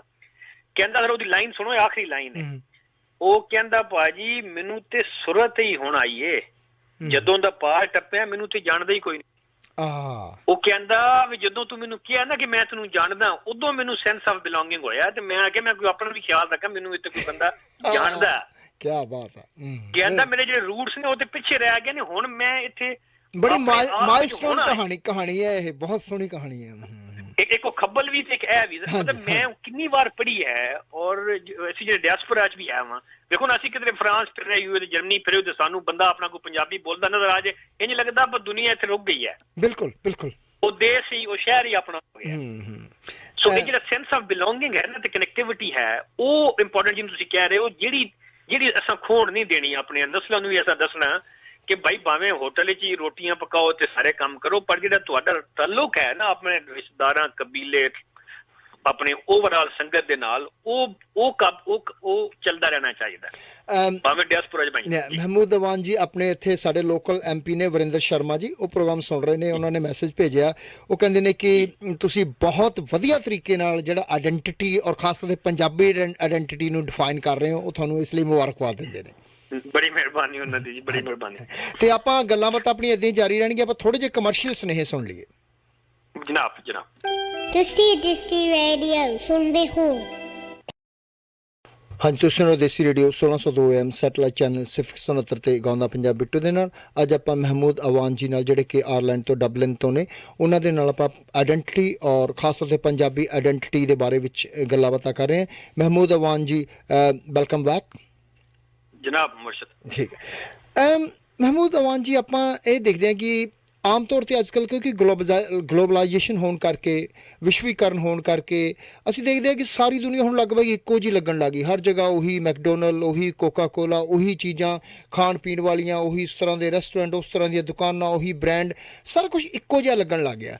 ਸੋ ਇਹਦੇ ਵਿੱਚ ਜਦੋਂ ਅਸੀਂ ਕਿਤੇ ਘੁੰਮਣ ਫਿਰਨ ਜਾਂਦੇ ਹਾਂ ਜਾਂ ਕਿਤੇ ਟੂਰਿਜ਼ਮ ਪੁਆਇੰਟ ਤੋਂ ਦੇਖਦੇ ਹਾਂ, ਖਾਸ ਤੌਰ 'ਤੇ ਯੂਰਪ ਦੇ ਵਿੱਚ ਜਾਂ ਇਹ ਜਿਹੜੀ ਵੈਸਟਰਨ ਕੰਟਰੀ ਨੇ, ਤਾਂ ਕਿਸੇ ਤੁਸੀਂ ਪਿੰਡ 'ਚ ਵੀ ਜਾਓ, ਸ਼ਹਿਰ 'ਚ ਵੀ, ਤਾਂ ਉਹਨਾਂ ਨੇ ਨਾ ਆਪਣੀ ਜਿਹੜੀ ਉਹਨਾਂ ਦੀ ਵਿਲੱਖਣ ਸੱਭਿਅਤਾ ਜਾਂ ਉਹਨਾਂ ਦੀ ਵਿਲੱਖਣ ਰਹਿਣ ਸਹਿਣ ਦਾ ਢੰਗ ਤਰੀਕਾ ਹੁੰਦਾ, ਉਹ ਕਿਸੇ ਨਾ ਕਿਸੇ ਰੂਪ ਵਿੱਚ, ਕਿਸੇ ਮਿਊਜ਼ੀਅਮ ਦੇ ਰੂਪ ਵਿੱਚ, ਚਾਹੇ ਉਹ 1-2 ਕਮਰੇ ਦਾ ਹੀ ਹੋਵੇ, ਸੰਭਾਲਿਆ ਹੁੰਦਾ, ਜਿੱਥੇ ਉਹਨਾਂ ਦੀਆਂ ਪੇਂਟਿੰਗਸ ਪਈਆਂ ਹੁੰਦੀਆਂ, ਸਮੇਂ-ਸਮੇਂ ਬਣਾਈਆਂ, ਸਮੇਂ-ਸਮੇਂ ਦੇ ਅਲੱਗ-ਅਲੱਗ ਤਰ੍ਹਾਂ ਦੇ ਰਹਿਣ ਸਹਿਣ ਦੇ ਸਾਧਨ, ਖੇਤੀ ਦੇ ਸਾਧਨ, ਯੁੱਧ ਦੇ ਸਾਧਨ ਰੱਖੇ ਹੁੰਦੇ ਨੇ। ਸੋ ਇਹ ਚੀਜ਼ਾਂ ਸਾਨੂੰ ਮਤਲਬ ਉਸ ਆਇਡੈਂਟੀਟੀ ਨਾਲ ਜਾਂ ਉਸ ਕਲਚਰ ਨਾਲ ਜੁੜਨ 'ਚ ਕਿੰਨਾ ਕੁ ਸਹਾਈ ਹੁੰਦੀਆਂ, ਔਰ ਉਸਦੇ ਜਿਹੜੀ ਪੀਰੀਓਡਿਕ ਜਿਹੜਾ ਹੈਗਾ ਉਹਦਾ ਜਿੱਦਾਂ ਚੇਂਜਿਸ ਜਿਹੜੀਆਂ ਆਉਂਦੀਆਂ ਜਾਂ ਡਿਵੈਲਪਮੈਂਟ, ਉਹਦੇ 'ਚ ਕਿੰਨਾ ਕੁ ਰੋਲ ਅਦਾ ਕਰਦੀਆਂ? ਨਹੀਂ, ਉਹਦਾ ਬੜਾ ਰੋਲ ਹੈ ਜੀ, ਬਿਲਕੁਲ ਉਹਦਾ ਰੋਲ ਹੈ। ਇਹਨੂੰ ਨਾ ਇਹਨੂੰ ਨਾ, ਕਿਉਂਕਿ ਜ਼ਾਹਿਰ ਇਹ ਤੇ ਸਾਡੇ ਸਾਹਮਣੇ ਹੈ ਜੋ ਕੁਝ ਹੋ ਰਿਹਾ ਹੁਣ, ਇਹਦੇ ਇਹ ਕਿਉਂ ਹੁੰਦਾ, ਸਾਨੂੰ ਅਸਲ ਤੇ ਉਸ ਤੇ ਗੌਰ ਕਰਨਾ। ਜਿਹੜਾ ਫਰੇਮਵਰਕ ਦੀ ਅਸੀਂ ਗੱਲ ਕਰ ਰਹੇ ਹਾਂ ਜਾਂ ਰੂਟ ਕਾਜ਼ ਦੀ ਹੈ, ਅਸਲ ਤੇ ਉਹ ਗੱਲ ਹੈ ਕਿ ਇਹ ਹੁੰਦਾ ਕਿਉਂ ਹੈ, ਪੰਜਾਬੀਆਂ ਨਾਲ ਜ਼ਿਆਦਾ ਕਿਉਂ ਹੁੰਦਾ। ਦੇਖੋ ਨਾ, ਪੰਜਾਬੀਆਂ ਨਾਲ ਜ਼ਿਆਦਾ ਉਹ ਉਤਪਲ ਦੱਤ, ਇੱਕ ਬੰਗਾਲੀ ਬੜਾ ਲੈਫਟ ਦਾ ਮਾਰਕਸਿਸਟ ਐਕਟਿਵਿਸਟ ਰਿਹਾ, ਉਹਦਾ ਮੈਂ ਕੁਝ ਨਾ ਕਿਤਾਬ ਪੜ੍ਹ ਰਿਹਾ ਸਾਂ, ਤੇ ਉਹਦੇ ਵਿੱਚ ਇੱਕ ਲਾਈਨ ਉਹਦੀ ਮੈਨੂੰ ਟੁੰਬ ਗਈ, ਤੇ ਉਹਦੀ ਲਾਈਨ 'ਚ ਮੈਂ ਅੰਗਰੇਜ਼ੀ ਕੁਝ ਕਹਿੰਦਾ, ਫਿਰ ਪੰਜਾਬੀ ਟ੍ਰਾਂਸਲੇਟ ਕਰਦਾ ਜੇ ਮੈਨੂੰ ਯਾਦ ਆਉਣ। ਉਹ ਕਹਿੰਦਾ ਸੀ ਕਿ ਜਿਹੜਾ peasant is not conscious guardian of the heritage, वो कॉन्शियस गार्डियन नहीं है। ਜਿਹੜੀ ਉਹਦੀ ਹੈਰੀਟੇਜ ਹੈ, ਉਹਦਾ ਕੌਨਸ਼ੀਅਸ ਗਾਰਡੀਅਨ, ਉਸਕੋ ਇਨਹੈਰੀਟੈਂਸ ਵਿੱਚ ਲੱਭ ਗਈ, ਉਹਨੂੰ ਕੌਨਸ਼ੀਅਸ ਗਾਰਡੀਅਨ ਨਹੀਂ ਹੈ। And that is the reason ਹੀ ਉਹਨੂੰ, ਹੁਣ ਮੈਨੂੰ ਟਰਮ ਦੀ ਐਗਜ਼ੈਕਟ ਯਾਦ ਹੈ ਕਿਉਂਕਿ ਬੜੀ ਸੋਹਣੀ ਉਹਦੀ ਲਾਈਨ ਸੀ ਅੰਗਰੇਜ਼ੀ ਦੇ ਵਿੱਚ। ਉਹ ਕਹਿੰਦਾ ਕਿ ਇਹੀ ਵਜ੍ਹਾ ਕਿ ਜੋ ਇੰਡਸਟਰੀਅਲਾਈਜੇਸ਼ਨ ਹੁੰਦੀ ਹੈ ਨਾ, ਤੇ ਜਿਹੜਾ ਫਸਟ ਇੰਪੈਕਟ ਆਫ ਇੰਡਸਟਰੀਅਲਾਈਜੇਸ਼ਨ ਹੁੰਦਾ, ਹੀ is the one who leaves his heritage at the first impact of industrialization। ਕਿਉਂਕਿ ਜਿਹੜਾ ਸਾਡਾ ਕਸਟੋਡੀਅਨ ਹੈ ਸਾਡੇ ਕਲਚਰ ਦਾ, ਉਹ ਤੇ 90% ਕਿਸੇ ਵਿੱਚ ਹੁੰਦਾ ਰੂਰਲ ਵਾਲਾ, ਪਿੰਡਾਂ ਵਾਲਾ, ਕਿਉਂਕਿ ਉਹਦੇ ਕੋਲੋਂ ਉਹਦੇ ਉੱਤੇ ਜਿਹੜਾ ਇੰਪੈਕਟ ਹੁੰਦਾ ਨਾ ਗਲੋਬਲਾਈਜੇਸ਼ਨ ਦਾ ਜਾਂ ਮਾਰਕੀਟ ਇਕਨੋਮੀ ਦਾ, ਉਹ ਆਖਰੀ ਜਾ ਕੇ ਹੁੰਦਾ। ਠੀਕ ਹੈ ਨਾ, ਹੁਣ ਜਿਹੜੀ ਸਾਡੀ ਕਿਸਾਨਾਂ ਵਾਲੀ ਮੂਵਮੈਂਟ ਵੀ ਚੱਲ ਰਹੀ ਹੈ, ਉਹ ਹੁਣ ਉਸ ਗਲੋਬਲਾਈਜੇਸ਼ਨ ਦੇ ਇੰਪੈਕਟ ਅਜੇ ਤੱਕ ਉਹਨਾਂ ਤੱਕ ਨਹੀਂ ਆਪੜਿਆ। ਉਹਨਾਂ ਨੇ ਆਪਣਾ ਇੱਕ ਸਿਸਟਮ ਬਣਾਇਆ ਹੈ। ਦੇਖੋ ਨਾ, ਸਾਡੇ ਇੱਕ ਪੰਚਾਇਤਾਂ ਦਾ, ਕਰਜ਼ੇ ਲੈਣ ਦਾ, ਲੜਨ ਭਿੜਨ ਦਾ, ਸ਼ਰੀਕੇ ਪਾਉਣ ਦਾ ਤੇ ਹੱਲ ਕਰਨ ਦਾ ਆਪਣਾ ਇੱਕ ਸਿਸਟਮ ਬਣਾਇਆ ਹੈ। ਬਿਲਕੁਲ ਬਿਲਕੁਲ ਠੀਕ ਹੈ ਨਾ ਜੀ, ਵਿੱਚ ਬੰਦੇ ਪਾਉਣ ਦਾ, ਕਿ ਕਿਹਨੇ ਬੰਦੇ ਨੇ ਪਾਣਾ ਤੇ ਕੰਮ ਉਹਦੀ ਗੱਲ ਮੰਨੀ ਜਾਣੀ ਹੈ, ਤੇ ਉਹ ਕਹਿੰਦਾ ਨਹੀਂ ਕਿ ਮੈਂ ਤੇਰੇ ਮੂੰਹ ਦੇ ਉੱਤੇ ਇਹ ਕਰ ਦੇਣਾ ਜੀ, ਤੂੰ ਮੇਰੇ ਘਰ ਆ ਗਿਆ ਤੇ ਮੈਂ ਮੰਨ ਲੈਣਾ। ਉਹਦੇ ਵਿੱਚ ਕੰਟਰੈਕਟ ਨਹੀਂ ਚੁੱਕ ਕੇ ਦਿੰਦਾ ਬਈ ਇਹ ਮੈਂ ਤੇ ਕੰਟਰੈਕਟ ਸਾਈਨ ਕੀਤਾ ਹੋਇਆ ਸੀ, ਤੂੰ ਕੌਣ ਹੈ? ਉਹ ਕਹਿੰਦਾ ਤੂੰ ਵੱਡਾ ਮੇਰੇ ਘਰ ਆ ਗਿਆ ਤੇ ਮੈਂ ਚੱਲ ਸੋ ਅਸਾਂ ਉਹਦੇ ਆਪਣੇ ਹੱਲ ਕੱਢ ਲਏ ਹੋਏ, ਆਪਣੀ ਸੁਸਾਇਟੀ ਨੂੰ, ਕਲਚਰ ਨੂੰ ਚਲਾਉਣ ਦੇ, ਪਿੰਡਾਂ ਨੂੰ ਚਲਾਉਣ ਦੇ ਸਾਡਾ ਆਪਣਾ ਗਵਰਨੈਂਸ ਮਾਡਲ ਸੀ। ਜ਼ਾਹਿਰ ਉਹਦੇ ਵੀ ਐਵੋਲੂਸ਼ਨ ਦੀ ਲੋੜ ਹੈ ਸੀ, ਲੇਕਿਨ ਅਸਾਂ ਆਪਣੇ ਹੱਲ ਕੱਢ ਲਏ ਸਨ ਆਪਣੇ ਮਸਲਿਆਂ ਦੇ ਗੋਰੇ ਦੇ ਆਉਣ ਤੋਂ ਪਹਿਲੇ। ਸੋ ਅਸੀਂ ਆਪਣਾ ਸਿਸਟਮ ਚਲਾ ਰਹੇ ਸਾਂ ਜ਼ਾਹਿਰ ਇੰਡਸਟਰੀਅਲ। ਲੇਕਿਨ ਉਹ ਜਿਹੜੀ ਗੱਲ ਤੁਸੀਂ ਕਹਿ ਰਹੇ ਹੋ ਨਾ ਕਿ ਅਸੀਂ ਭੁੱਲ ਕਿਉਂ ਜਾਂਦੇ ਹਾਂ, ਅਸੀਂ ਭੁੱਲ ਜਾਂਦੇ ਹਾਂ ਕਿ ਸਾਡਾ ਜਿਹੜਾ ਰੂਰਲ ਬੰਦਾ ਹੈ, ਅਸੀਂ ਆਪ ਇਨਕਲੂਡਿੰਗ ਅਸੀਂ, ਉਹ ਕਿਉਂਕਿ ਕੌਨਸ਼ੀਅਸ ਗਾਰਡੀਅਨ ਨਹੀਂ ਆਪਣੇ ਕਲਚਰ ਦਾ, ਉਹਨੂੰ ਤੇ ਪਤਾ ਹੀ ਕੋਈ ਨਹੀਂ ਵੀ ਮੇਰੀ ਹਿਸਟਰੀ ਤੇ ਮੇਰਾ ਹੈਰੀਟੇਜ, ਮੇਰਾ ਲਿਟਰੇਚਰ ਤੇ ਮੇਰੀ ਆਪਣੀ ਇਨਕਲੂਸਿਵਿਟੀ ਕੀ ਹੈ। ਕਿੰਨਿਆਂ ਬੰਦਿਆਂ ਨੂੰ ਪਤਾ ਕਿ ਵਾਰਿਸ ਸ਼ਾਹ ਤੋਂ ਪਹਿਲੇ ਆਲਮੋਸਟ ਜਿਹੜੀ ਪਹਿਲੀ ਹੀਰ ਲਿਖੀ ਗਈ ਹੈ ਉਹ ਇੱਕ ਹਿੰਦੂ ਸ਼ਾਇਰ ਸੀ, ਜੰਗ ਦਾ ਦਮੋਦਰ ਦਾਸ ਗੁਲਾਟੀ ਉਹਦਾ ਨਾਂ ਸੀ, ਉਹਨੇ ਲਿਖੀ ਸੀ, ਉਹ ਦੁਕਾਨ ਚਲਾਉਂਦਾ ਸੀ।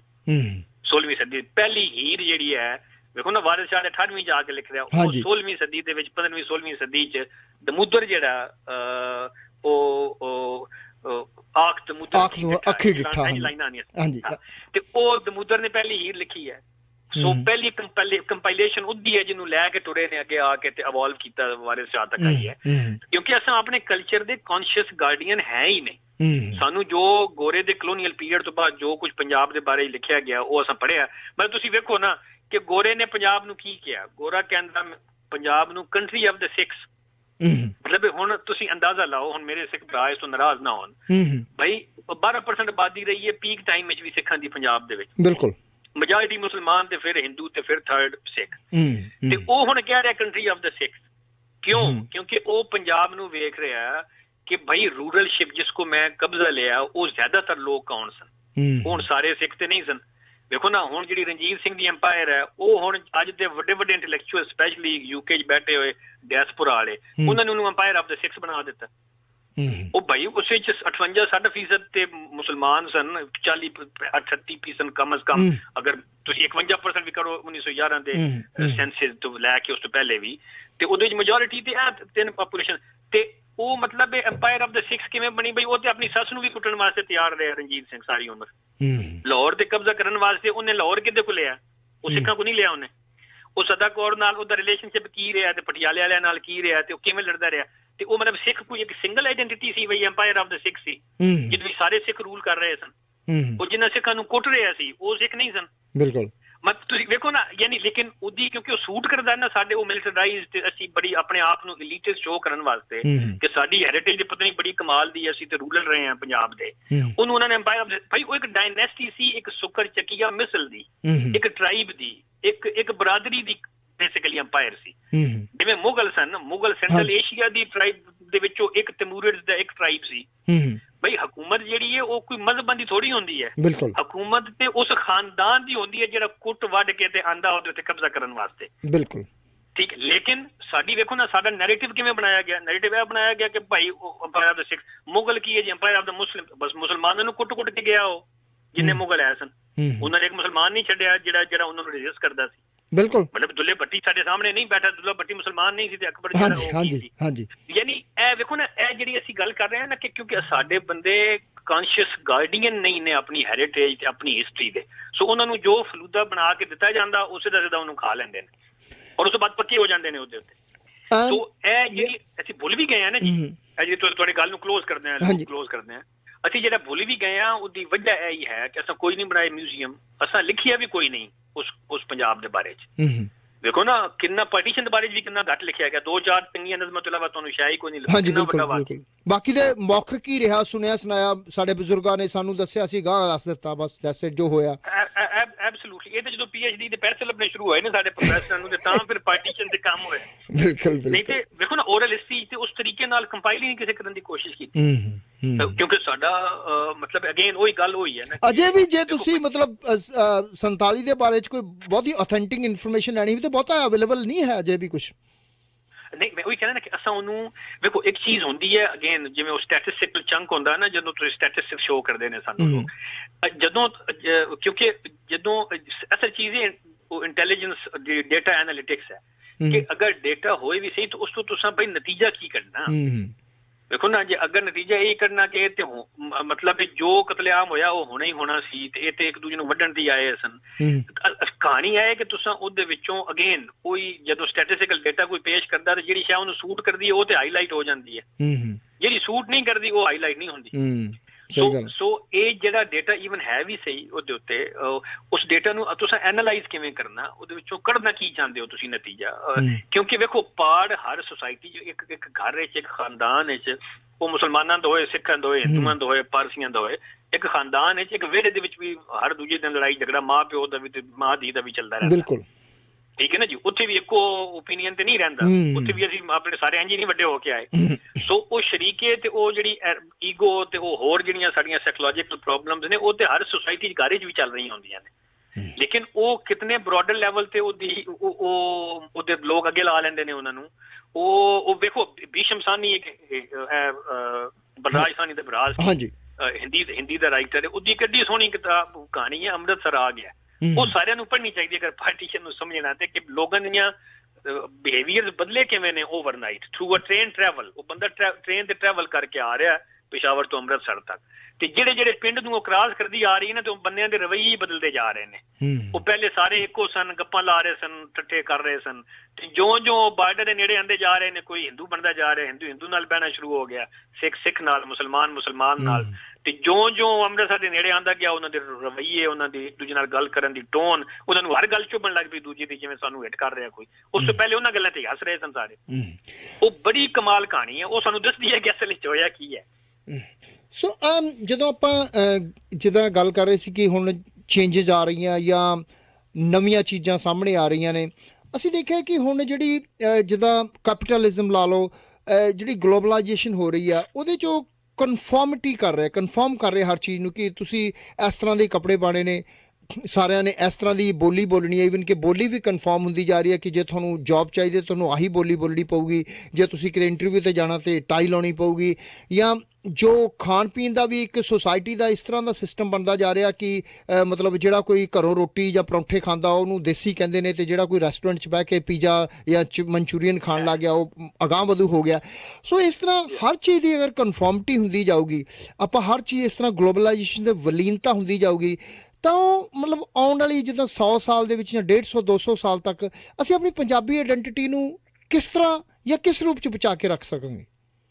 ਜੀ ਵੇਖੋ ਨਾ, ਉਹਨੇ ਬਚਣਾ ਤੇ ਇੰਝ ਹੀ ਹੈ ਨਾ, ਜਿਵੇਂ ਅਸੀਂ ਕੁਝ ਹੋਰ ਲੋਕ ਜਿਹੜੇ ਸਾਨੂੰ ਸੁਣ ਵੀ ਰਹੇ ਨੇ ਉਹ ਕੋਸ਼ਿਸ਼ ਕਰ ਰਹੇ ਨੇ। ਵੇਖੋ ਨਾ, ਅਗਰ ਅਸੀਂ ਪੰਜਾਬ ਦੇ ਨਾਲ ਜੁੜੇ ਰਵਾਂਗੇ, ਹੁਣ ਪੰਜਾਬ ਦੇ ਨਾਲ ਜੁੜਨ ਦਾ ਕੀ ਮਤਲਬ ਹੈ? ਹੁਣ ਇਸ ਦਾ ਜਵਾਬ ਦੇਣ ਤੋਂ ਪਹਿਲੇ ਇੱਕ ਛੋਟੀ ਮਿਸਾਲ ਦੇਣੀ ਬੜੀ ਜ਼ਰੂਰੀ ਹੈ।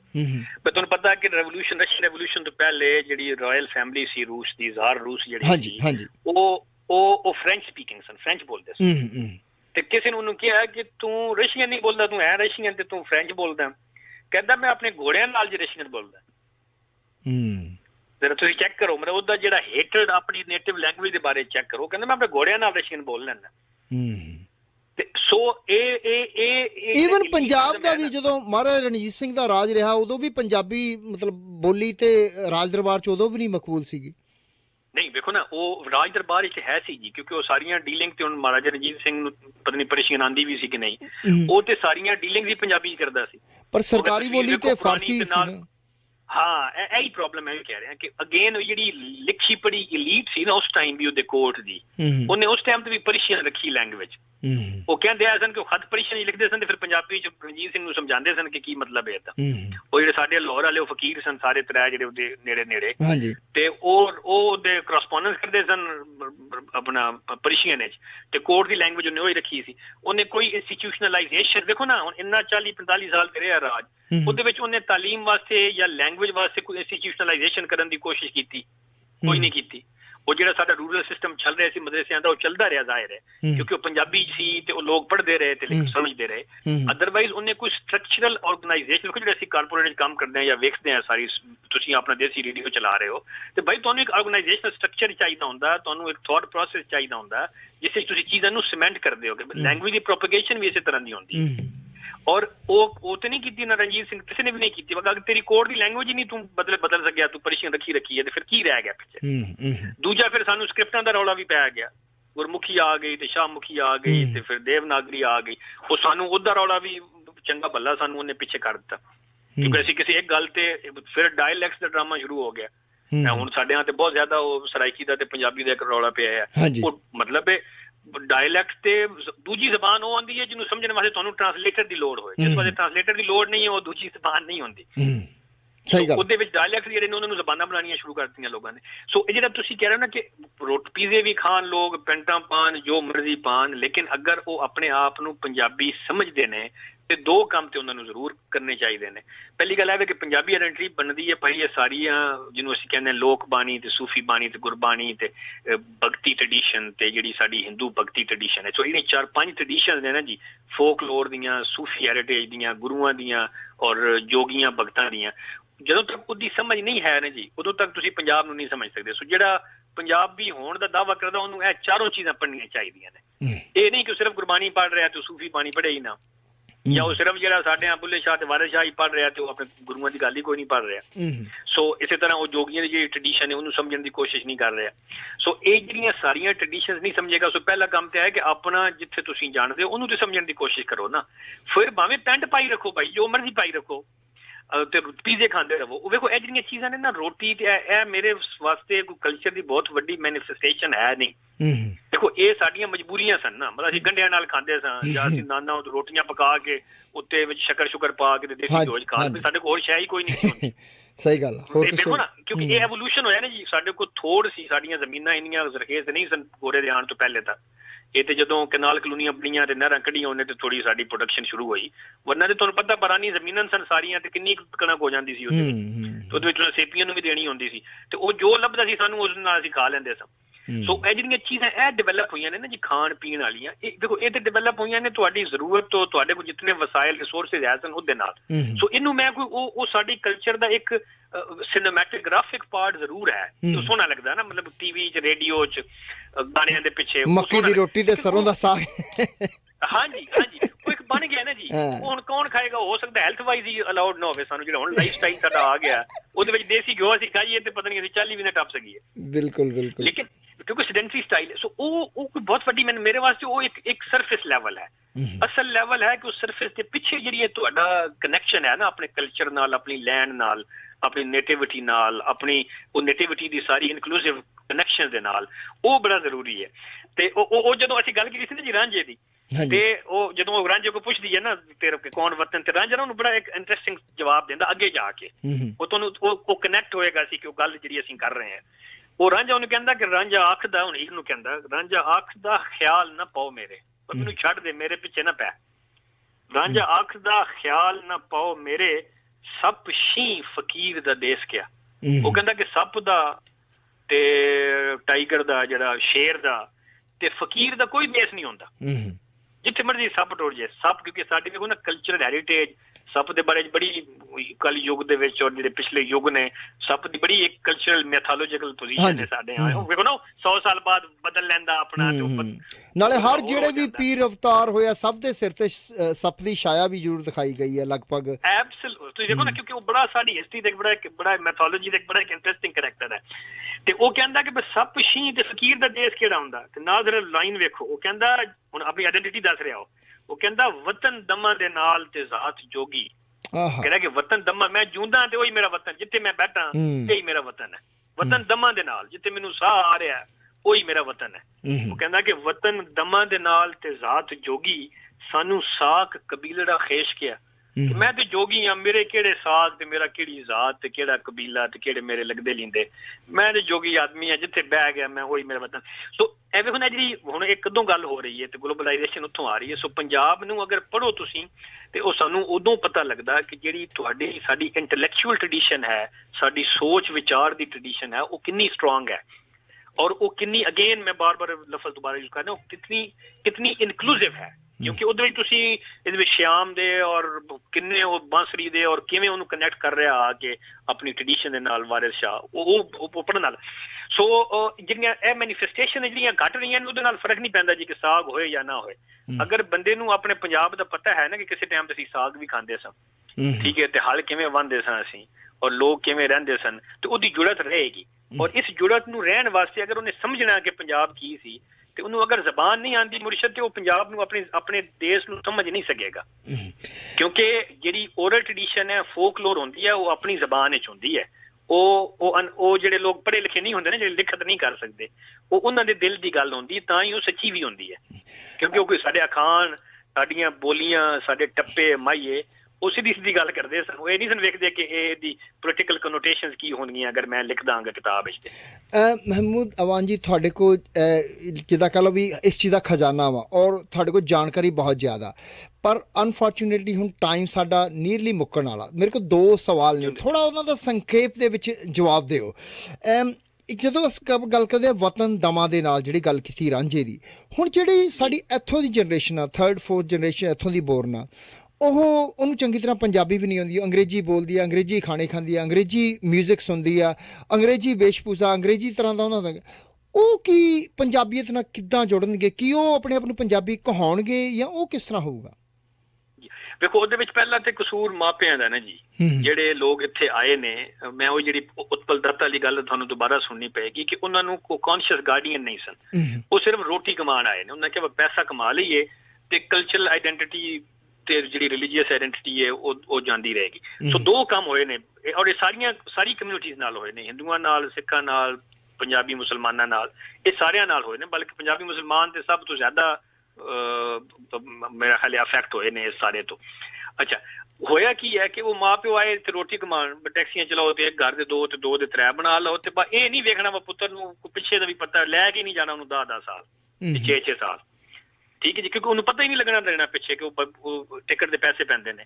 ਸੋ ਜਦੋਂ ਤੁਸੀਂ ਆਪਣੀ ਉਸ ਨਸਲ ਨੂੰ ਪਿੱਛੇ ਜੋੜਿਆ ਹੀ ਕੋਈ ਨਹੀਂ, ਤੁਸੀਂ ਉਹਨਾਂ ਨੂੰ ਪਿੱਛੇ ਲੈ ਕੇ ਹੀ ਨਹੀਂ ਗਏ, ਤੁਸੀਂ ਉਹਨਾਂ ਨੂੰ ਉੱਪਰ ਰਹੇ, ਉਹ ਆਪਣਾ ਸਿਸਟਮ ਵਿਖਾਇਆ ਹੀ ਨਹੀਂ, ਤੇ ਉਹਨਾਂ ਨੇ ਇਨਸਪੀਰੇਸ਼ਨ ਕਿੱਥੋਂ ਲੈਣੀ ਹੈ? ਉਹਨਾਂ ਨੇ ਤੇ ਫਿਰ ਇੱਥੋਂ ਦੇ ਸਿਸਟਮ ਤੋਂ, ਇੱਥੋਂ ਦੇ ਕਲਚਰ ਤੋਂ ਹੀ ਇਨਸਪੀਰੇਸ਼ਨ ਲੈਣੀ ਹੈ ਨਾ।